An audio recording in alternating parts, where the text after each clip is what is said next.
આળસુ કબૂતર વાર્તા ગમે તો વિડીયોને લાઈક કરો અને ચેનલને સબસ્ક્રાઇબ કરો।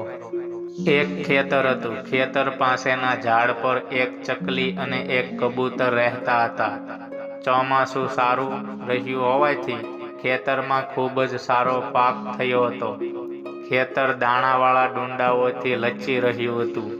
ચકલી રોજ વહેલી સવારે ખેતરમાં દાણા ચણવા જતી હતી। લણણી પાકની કાપણીનો સમય નજીક આવ્યો એટલે ચકલીએ શિયાળાની ઋતુ માટે દાણા ભેગા કરી સાચવી રાખવા વિચાર્યું। તેણે કબૂતરને પણ એમ કરવા કહ્યું। કબૂતર આળસુ હતું એટલે એણે ધ્યાન ન આપ્યું।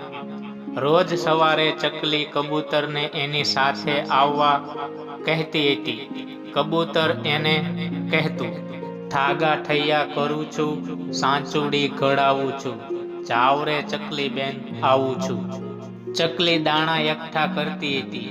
તેણે કબૂતરને કહ્યું કે હવે ગમે ત્યારે ખેડૂત પાકની કાપણી કરી લેશે, પણ આળસુ કબૂતર મોડું કરીએ જ રાખતું અને કહ્યા કરતું, ઠાગા ઠૈયા કરું છું, સાંચુડી ઘડાવું છું, જાવ રે ચકલી બેન આવું છું। એક દિવસ ખેડૂતે પાકની કાપણી કરી લીધી। ચકલીએ તો દાણા ભેગા કરી લીધા હતા, પણ આળસુ કબૂતર શિયાળા માટે પૂરતા દાણા ભેગા ન કરી શક્યું। આળસુએ કિંમત ચૂકવવી જ પડે। સારું જીવન જીવવા માટે આળસ ખૂબ જ નુકસાન કરતા છે।